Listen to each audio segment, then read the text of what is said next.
તો આજના બજેટમાં સુરેન્દ્રનગર વઢવાણ નગરપાલિકાને પણ મહાનગરપાલિકા જાહેર કરવામાં આવી છે। ત્યારે ઘણા સમયથી આ માટે રાહ જોઈ રહેલા સુરેન્દ્રનગર અને વઢવાણના શહેરીજનોની આતુરતાનો અંત આવ્યો છે અને ખુશીની લહેર ફેલાઈ છે। આજની જાહેરાત બાદ નવા સીમાંકન સહિતની કામગીરી ટૂંક સમયમાં જ હાથ ધરાશે।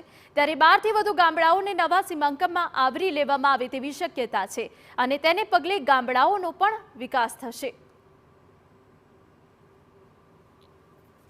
सुरेन्द्रनगर ने पण महानगरपालिका जाहिर करवामां आवी ए वातनी सुरेन्द्रनगर में खूब खुशी है, कारण के वर्षोथी सुरेन्द्रनगर डेवलपमेंट माटे महानगरपालिका बनवा तरफनी राह जोती।